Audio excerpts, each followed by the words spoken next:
Good morning children. Last अपने unit test ख़त्म की, उसके बाद हमारा न्यू चैप्टर है लेसन नंबर 12 रावण मिथ्याभिमान।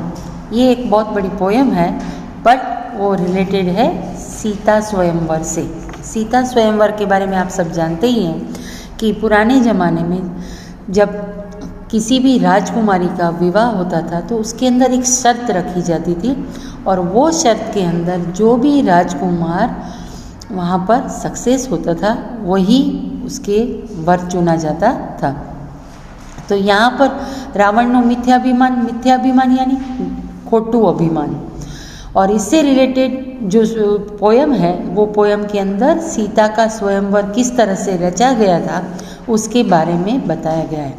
वो उसमें जो वर्ड्स हैं वो थोड़े टफ है, इसीलिए इससे पहले हम ये स्टोरी कर लेंगे जो हमारी यूनिट 4 में आएगी। इसकी वजह से मैं पहले आपको ये बता देती हूँ कि सीता स्वयंवर किस तरह से रचा गया था। तो सीता जो है वो जनक राजा की बेटी थी, इसीलिए उसका नाम जानवी या जानकी भी कहा जाता है। तो उसके अंदर जब सीता छोटी थी, कहा जाता है कि सीता जो है वो ऋषि मुनियों की तपस्या का जो फल था उसी से जनक राजा को प्राप्त हुई थी और इसीलिए सीता बहुत ही बलशाली थी। तो जब सीता छोटी थी तब जनक राजा के यहाँ पर एक बार परशुराम आए थे।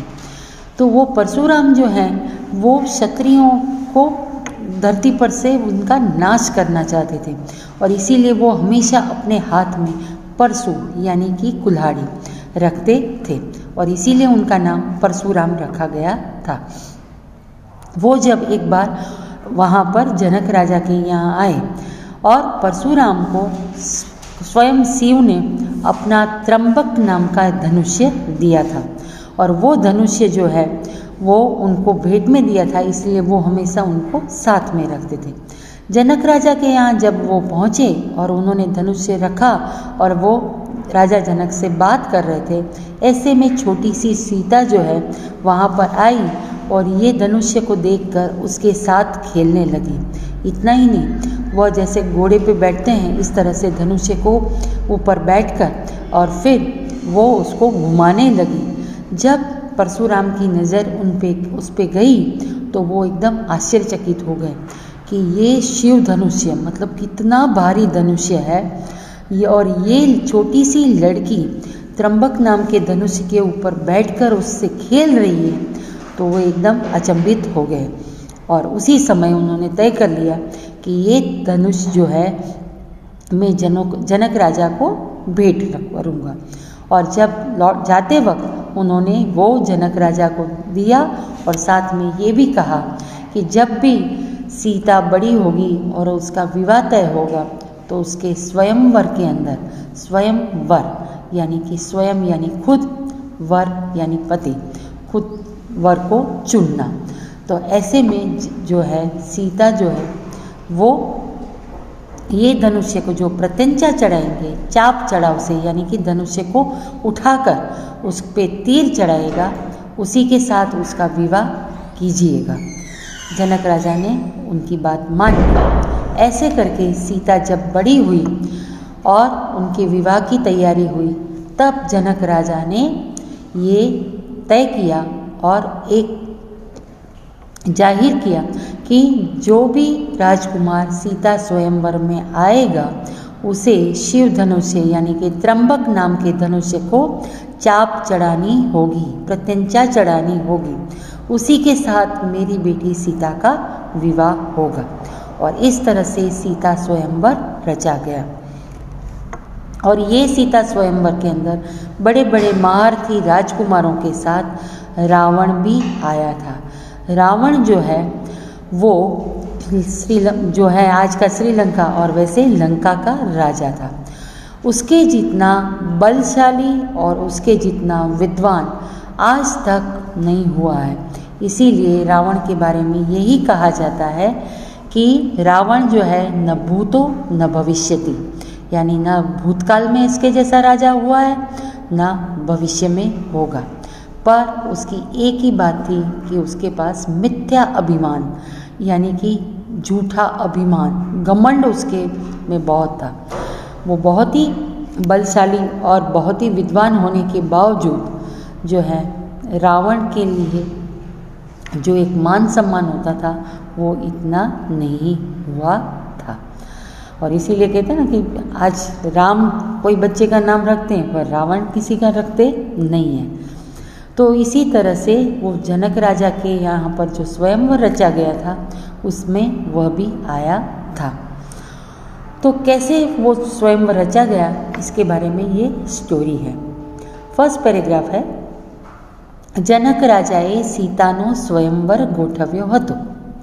તેમાં તેમણે શિવનું ત્રંબક નામનું ધનુષ્ય મૂક્યું હતું। તેમણે જાહેર કર્યું કે જે કોઈ રાજા આ ધનુષ્યને ચાપ ચડાવશે તેને સીતા વરમાળા પહેરાવશે। कि जो कोई भी शिव धनुष्य के ऊपर चाप चढ़ावसे यानी तीर चढ़ा के देखेगा, क्योंकि वो उसको उठाना ही इतना मुश्किल था, इसीलिए वो जो कर पाएगा उसी के साथ सीता जो है उसका विवाह होगा, उसी को बरमाला वो पहनाएगी। और इस तरह से કેટલાય રાજા પોતાનું બળ અજમાવવા लाग्या, परंतु कोई सफल थया नहीं। और इसमें बहुत सारे राजकुमारों ने अपनी परीक्षा ली, लेकिन कोई भी इसमें सफल हुआ नहीं। सेकंड पैराग्राफ, आ स्वयंवરમાં પણ રાવણ પણ હાજર હતો। આ સ્વયંવરની અંદર રાવણ પણ હાજર હતો। तेने पण पोताना बलनु खूब अभिमान हतुं। उसे भी अपने बल का बहुत ही अभिमान था कि मैं तो ये सब कुछ कर सकता हूँ। ते જ્યારે તેનો વારો આવ્યો ત્યારે તે અભિમાનથી ધનુષ્ય પાસે ગયો, क्योंकि जो रावण है उन्होंने तो बहुत कुछ शिव के स्तुति की थी, तपस्या की थी, और इसी वजह से जो है रावण ने कैलाश पर्वत को हिला दिया था। मेरू और मंदराचल नाम के जो पर्वत थे उनको भी उन्होंने कंदुक ने पेठे, पोयम अब करेंगे तब आपको पता चल जाएगा कि उस तरह से बोल की तरह उसको घुमाया था। तो उसके लिए ये धनुष्य क्या चीज़ है, यही अभिमान के साथ वो भी खड़ा हुआ और धनुष्य पासे गयो। તે વખતે સીતાએ શિવ ઉમિયાની સ્તુતિ કરી અને પોતાની લાજ બચાવવા કહ્યું। આ રીતે જ્યારે રાવણ ગયો ત્યારે જ્યારે રાવણ પણ ત્યાં પહોંચ્યો અને તેને થયું કે હું તો હમણાં જ એને ઉપાડી લઈશ, પણ તે વખતે સીતા માતાએ શિવ ઉમિયા यानी कि शंकर અને પાર્વતીની સ્તુતિ એટલે કે પ્રાર્થના કરી અને પોતાની લાજ રાખવા કહ્યું કે આજ મુझे રાવણ से बचा लीजिए। એટલે જ રાવણથી ધનુષ્ય ઉપડ્યું જ નહીં, और जैसे ही रावण ने वो धनुष्य उठाने गया तो वो इतनी ताकत लगाई पर वो धनुष्य उससे उठाई नहीं અને તે તેની નીચે દબાયો અને બહુ બળ કરવા જતાં તે તેની નીચે દબાયો અને તે પીડા પામ્યો मतलब बहुत ही ज़्यादा उसे पेन हुआ અને તે તેની નીચે દબાઈ ગયો, ધનુષ્ય ઉપર અને રાવણ नीचे।